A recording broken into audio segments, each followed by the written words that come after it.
Commands ఇస్తాం కాబట్టి దాని ప్రకారం పనిచేస్తుంది. కానీ ఎమోషనల్ కూడా ఒకటి ఇంపార్టెంట్. మీరు అన్న డాక్టర్ ఎగ్జాంపుల్ అనుకోండి, ఎదుటి పర్సన్ క్యాన్సర్ వచ్చింది, కానీ దాని డాక్టర్ నీ క్యాన్సర్ వచ్చింది అని చెప్పగానే అతను తీసుకోవడానికి ఫస్ట్ వాళ్ళు ప్రిపేర్ చేసి అలా కాదు ఇట్లా అని చెప్పి తర్వాత చెప్పడానికి ఆ ఎమోషన్ ఇక్కడ ఒక ప్రాబ్లం ఏంటంటే, ఇప్పుడు డాక్టర్ మనం చాలాసార్లు మంచి డాక్టర్ అంటాం. మంచి డాక్టర్ మీకు ఎలా తెలుసు అసలు? First of all me doctor కాదు, మీకు ఆ సబ్జెక్ట్ మీద అవగాహన. అలాంటప్పుడు మీరు సర్టిఫికేట్ ఇవ్వడానికి మంచి డాక్టర్ అని. అప్పుడు మంచి డాక్టర్ ఎలా వచ్చిందంటే, ఎలా ఉన్నారండి రాజు గారు, బాగున్నారా, అది ఇట్లా అంతా బాగున్నారా, బాగా మాట్లాడితే మంచి డాక్టర్ అనుకుంటారు చాలామంది. ఆడ మహా చెత్త మెడిసిన్ ఇచ్చి మిమ్మల్ని చంపేయచ్చు. అప్పుడేంటి, ఎమోషన్ అనేది మిస్టేక్ చేస్తుంది ఎప్పుడు. కోల్డ్ బ్లడెడ్గా data logic based rational thought ఇచ్చినప్పుడు దాంట్లో ఎమోషన్ అనేది మనకి బేసిక్గా సొసైటీకి బిగ్గెస్ట్ మిస్టేక్ ఎమోషన్. మనం ఎందుకంటే ఎమోషన్ మనం హ్యాపీగా ఉండటానికి చేయకుండా మనకి ఆ నెగిటివ్ ఆస్పెక్ట్స్లో వాడతాం మోస్ట్. ఎందుకంటే రెస్ట్రిక్షన్స్ అని అడ్డదిడ్డంగా ఉంటాయి కాబట్టి. ఇప్పుడు ఫర్ ఎగ్జాంపుల్ ఇందాక ఏమన్నా నువ్వు ఇష్టపడి చదవాలి, కష్టపడి కాదు అంటే, ఇప్పుడు పొద్దున్న లేచి చదవాలి రావు, లేకపోతే మా మదర్ కొడుతుంది, లేకపోతే ఇది స్కూల్కి అంటే ఈ విపరీతమైన టార్చర్ ఫీల్ అవుతానికి వెళ్తున్నారు కదా, వాళ్ళు అలా చేయకుండా వేరేలాగా చేయించవచ్చు కదా అని ఇంతవరకు ఎవరైనా ఆలోచన ఉంటాడా? ఎవరు ఆలోచించలేదు అసలు ఆ డైరెక్షన్లో. ఇప్పుడు నేను రీసెంట్గా ఒక యూట్యూబ్ వీడియో చూశాను. అదేంటంటే, ఇప్పుడు అర్త్ రొటేషన్ 24 hours లో రొటేషన్ స్పీడ్ ఏదైతే ఉందో, ఒకవేళ ఏదో కారణంతో అది రోజుకి ఒక 1/2 hour స్లో అవుతుంది అనుకోండి, 23.5 hours 23.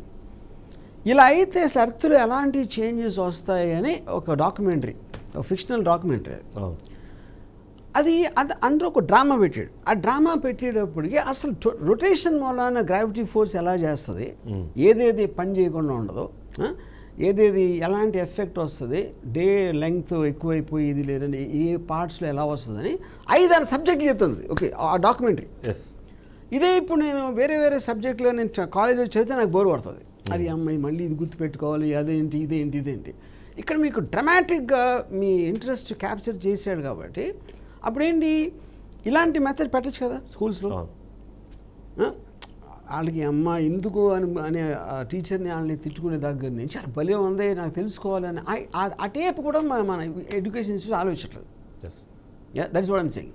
ఇప్పుడు ఇంకోటి, ప్రస్తుతం ఒక మనుషులందరూ మాయమైపోతే అవుతుంది ఒకేసారి మొత్తం ప్రపంచం అంతా. ఇంకో డాక్యుమెంటరీ చూసాను. అప్పుడేంటి, మనం అసలు మనుషుల మూలాన ప్లానెట్ ఎంత మారింది, కేవలం అడవులు ఇవన్నీ ఉన్నప్పుడు మనిషి అనే ఒక్క స్పీసెస్ మూలాన ఎలా మారింది. ఎప్పుడైతే మనుషులు అందరూ టక్కని మాయమైపోయారో మళ్ళీ ఏమేమి మార్పులు వస్తాయి అక్కడి నుంచి అని ఒక పర్టికులర్ టైం పీరియడ్లో మళ్ళీ పాత ప్లానెట్ వెళ్ళిపోతుంది అని చెప్పటానికి అది చేసింది. కానీ ఈ సందర్భంగా మనుషుల మూలాలు ఏమేమి మారినాయి,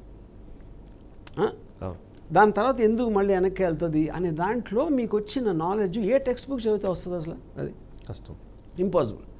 సో అలా న్యూ వేస్ ఆఫ్ ఎడ్యుకేషన్ రావాలి. ఇట్ ఈస్ నాట్ అబౌట్ ఏదో అక్కడ సిలబస్లో ఇవి ఉన్నాయి అవి గుడ్డిగా చదవటం కాకుండా ఏం నేర్పిస్తున్నాం, ఎందుకు నేర్పిస్తున్నాం, ఇప్పుడున్న వరల్డ్లో ఇప్పుడున్న టెక్నాలజీలో ఏది వ్యాలిడ్ ఏది కాదు అని ఆలోచించి ఆ టోటల్ మీరు టర్న్ అరౌండ్ చేయకపోతే యూ విల్ బీ లాస్ట్. కానీ మీకు నచ్చదు అయినా సరే సలహా ఇవ్వాల్సిన అవసరం ఇప్పుడు. ఎందుకంటే పేరెంట్స్ అందరూ ఆల్రెడీ ఒక చట్టంలో ఇరుక్కున్నారు. ఆ చట్టంలో నుంచి బయటకు రాకుండా దాంట్లోకి వాళ్ళ ఫ్యూచర్ జనరేషన్ లాగేస్తున్నారు. మనకు అర్థమవుతుంది మనం మాట్లాడుతున్న ప్రకారం.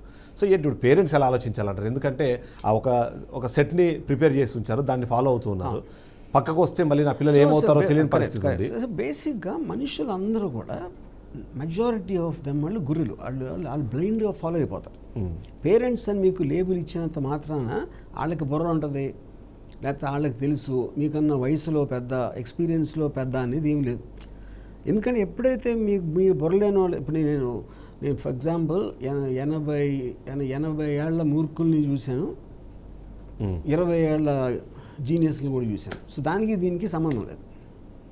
ఇప్పుడు ఫర్ ఎగ్జాంపుల్ బేజోస్ ఉన్నాడు, Amazon. Bezos is extraordinary successful man. వాళ్ళ ఫాదర్ మన కాదు, ఇతను మనలో వచ్చాడు అతను ఫైనల్గా. సో పేరెంట్స్ అనేవాళ్ళు మీకన్నా ఎక్కువ తెలుసు అనే సపోజిషన్ అనేది ఫండమెంటలీ రాంగ్. అది ఓకే.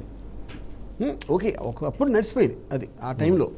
సో ఇప్పుడు ఏంటంటే మీరు ఫర్ ఎగ్జాంపుల్ పిల్లోడు పొట్టగానే ఫస్ట్నే వాడికి ఒక ఇది ఇచ్చారనుకోండి, ఇది మన ఒక చాట్ జీపీటీ లాంటి డివైస్, గ్రాక్ లాంటి డివైస్ ఇచ్చారనుకోండి, వాడు ఎలా ఆపరేట్ చేస్తాడు వాడు చిన్న చేతులతో అనేది మనకి డివైస్ ఆపరేషనే మనకు కావాల్సింది అక్కడ. అది ఇస్తే వాడు ఎంత ఫాస్ట్గా ఇంటేక్ తీసుకుంటాడు, అసలు ప్రపంచంలో ఏం జరుగుతుంది, ఎక్కడెక్కడ ఏమవుతుంది అనే ఇంటేక్ అనేది ఆ చిన్న వయసులో మ్యాక్సిమం ఇంపాక్ట్ వస్తుంది. అప్పుడు ఏదో విషయంలో ఆడికి ఒక పర్టికులర్ థింగ్ ఆడికి ఇంట్రెస్ట్ వస్తుంది, ప్రతి ఒక పర్టికులర్ దాంట్లో. అది ఎల్లుండి పోవచ్చు కూడా, అవతల ఎల్లుండి ఇంకోటి దానికి షిఫ్ట్ అవ్వచ్చు. సో మీరు ఒకసారి ఇంజనీరింగ్ కోర్స్ జాయిన్ అయ్యాక 4 years అక్కడే ఉండాలి, నాకు సెకండ్ ఇయర్లో తెలిసింది ఇది కరెక్ట్ కాదు, నాకు రావట్లేదు అనుకున్నప్పుడు నేను కమిట్ అయిపోయాను కదా, అలాంటప్పుడు నా లైఫ్ పోయినట్టే కదా. 4 years అప్పుడు నాకు ఎప్పటికప్పుడు నేను మార్చుకున్నప్పుడు అప్పుడే అందుకని అన్నాను మీకు ఫైనల్లీ ఇంపార్టెంట్ అంటే టెస్ట్. ఆ టెస్ట్ కూడా ఎవడైతే మీకు నాలెడ్జ్ ఉందని నమ్మాడో లేకపోతే మీ నాలెడ్జ్ ఉందని తెలుసుకున్నాడో వాడు జీతం వేసాం వాడు పెట్టాలి test. That is what I'm trying to say. So ఇప్పుడు కమింగ్ బ్యాక్ టు మీ question, parents maximum possible knowledge అతనికి ఎక్కడెక్కడ సోర్సెస్ నుంచి వస్తాయనేది ఒక్కటే ఎడ్యుకేషన్ ఉండాలి. ఎందుకంటే best teachers, best available sources of knowledge అంతా ఉంది మీ దగ్గర, ఉంది మీ ఫోన్లో ఉంది అది. యా. సో మీరు అన్నట్టు ఇప్పుడు ఒక ఎగ్జామ్ పెడతారు, ఎగ్జామ్ పెట్టాలంటే అతను ఆన్సర్స్ తెలుసుకోవాలి. మీరు అన్నట్టుగా చాట్ జీపీటీ ఇంకోటి ఆప్షన్ ఉందనుకోండి, కానీ అది దాన్ని ఎక్స్ప్లెయిన్ చేయడానికో లేకపోతే దాన్ని రాయడానికైనా లాంగ్వేజ్ తెలిసి ఉండాలి. సో అది చిన్నప్పటి నుంచి నేర్పిస్తున్నారు. నేను ఎగ్జామ్ పెట్టాను అంటే మళ్ళీ మీరు కూర్చుని టెస్ట్ పేపర్ రాయడం అని అంటలేను. ఇప్పుడు ఎవరైనా ఒక ఎంప్లాయీని తీసుకున్నది అనుకోండి, మీ పర్టిక్యులర్ కంపెనీ ఏం చేస్తుంది, దాంట్లో ఎవరెవరు ఉన్నారు, ఏ పర్టిక్యులర్ దాంట్లో మీరు హెడ్గా చేయటానికి కావాలి, అతనికి నాకు కావాల్సిన ఏ నాలెడ్జ్ ఉండాలనుకుంటున్నాను అది ఉందా లేదా అని చూస్తాను నేను, అంతే. మీరు వేస్తే మీకు 60%, 70% టెస్ట్లు అది కాదు, అది ఉందా లేదా.